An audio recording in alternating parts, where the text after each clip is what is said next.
Hello students, welcome to the 16th session of Physics. Myself Lata, Assistant Professor of Physics, Government First Grade College. The learning objective of this unit were already discussed in the topics covered in this session are AC circuit containing resistance and capacitance and AC circuit containing inductance and capacitance. First we'll go through AC circuit containing resistance and capacitance. So this is the circuit diagram showing the AC circuit containing resistance and capacitance.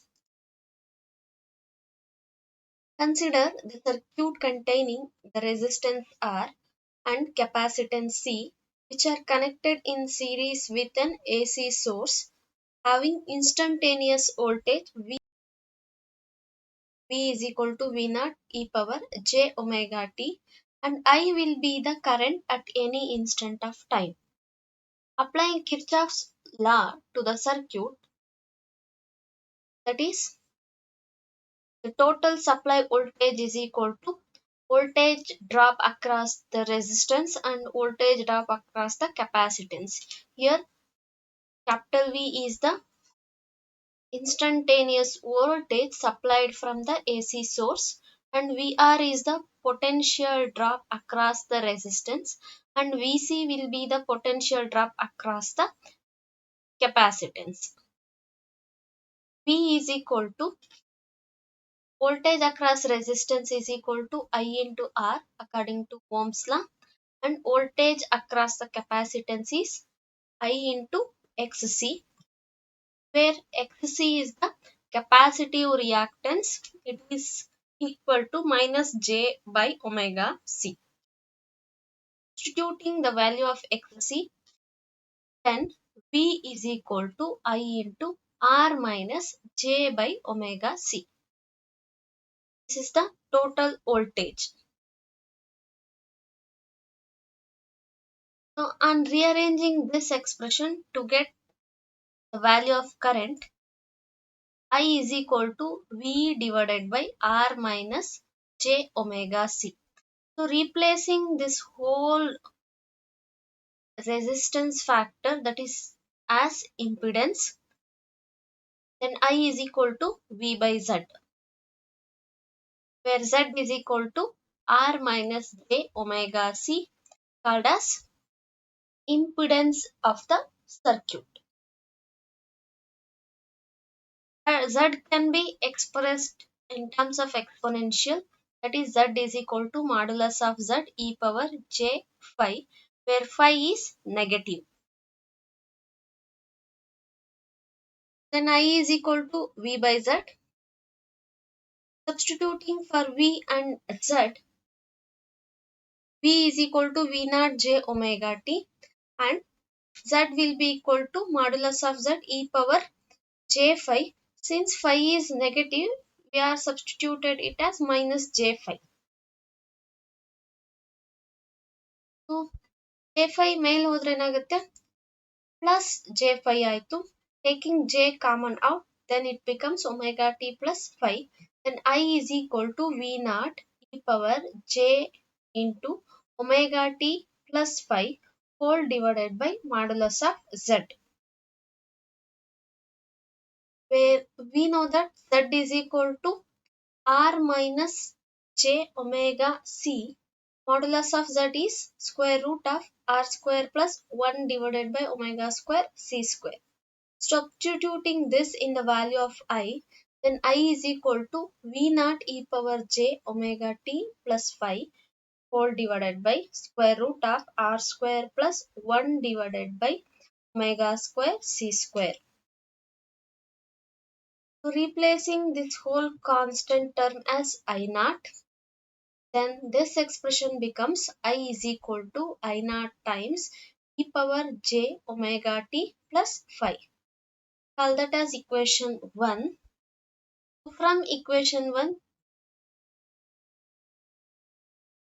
here I naught is equal to V naught divided by square root of R square plus 1 by omega square C square is a constant called as peak value of current. And modulus of Z is equal to square root of R square plus 1 divided by omega square C square is the impedance of the circuit. And phi is equal to tan inverse of 1 divided by omega R C. So here XC divided by R, that will be the phase between the voltage and current. Substituting for XC as 1 over omega C, then phi will be equal to tan inverse of 1 divided by omega RC is the phase angle between voltage and current. So we know that the equation 1 is I is equal to I naught e power j omega t plus phi.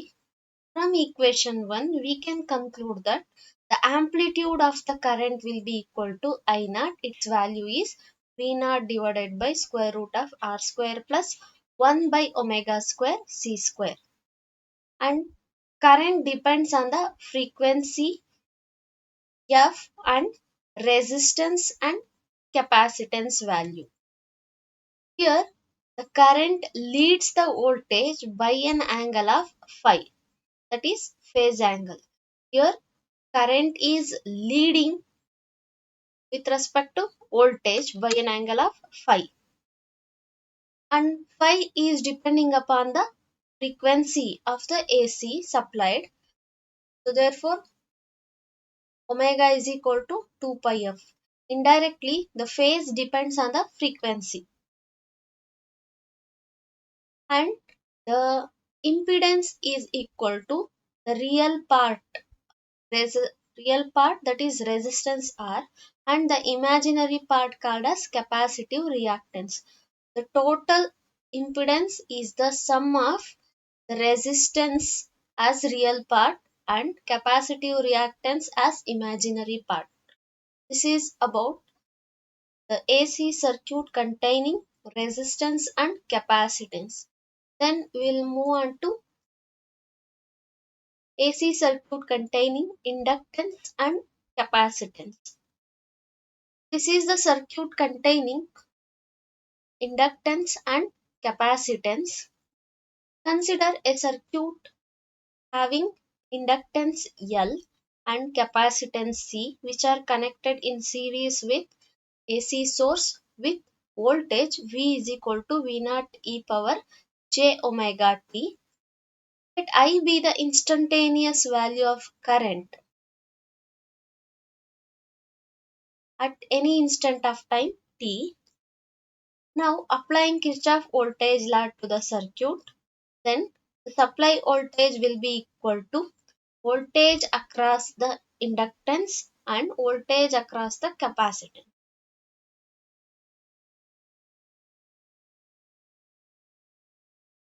We know that voltage across the inductor will be equal to I into XL, and voltage across the capacitor VC is equal to I into XC.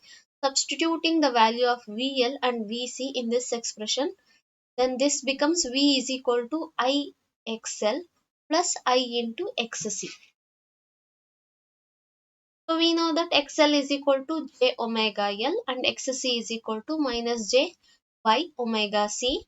Then V is equal to I into J omega L plus I into minus J by omega C. Taking I and J outside, then V will become V is equal to Ij into omega L minus 1 over omega C. So we need the expression for current. Therefore rearrange this expression, we will get I is equal to V divided by J into omega L minus 1 over omega C. So equated to V by Z, where Z is called as impedance of the circuit. Its value is J into omega L minus 1 over omega C. That means the impedance contains only imaginary part. but it doesn't contain any real part. Therefore, we can't observe how the phase difference between the inductor and capacitor is. Substituting I is equal to V naught e power j omega t divided by z as modulus of z e power j phi, then I is equal to V naught e power j omega t minus phi divided by modulus of z. Replacing V naught by modulus of z as a constant, I is equal to I naught e power j omega t minus phi, where I naught is equal to V naught whole divided by square root of omega L minus 1 by omega C whole square,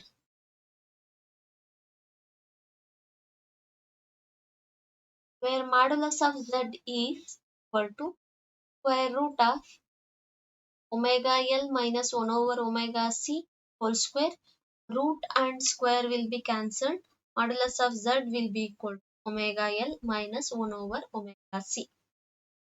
That is the modulus of Z, is magnitude of impedance. That is the effective impedance of the circuit. Here Z is called as effective impedance of the circuit. From this equation, that is equation 1, we can conclude that current amplitude I naught is equal to V naught divided by modulus of Z depends on the frequency and also the inductance and capacitance. So this amplitude depending on the frequency omega, inductance L as well as the capacitance C. And circuit contains only imaginary part of the complex impedance. You can observe the value of complex impedance that contains only the imaginary part, that is J into omega L minus 1 over omega C. That's why circuit contains only imaginary part of the complex impedance. The references for this session are listed. Thank you.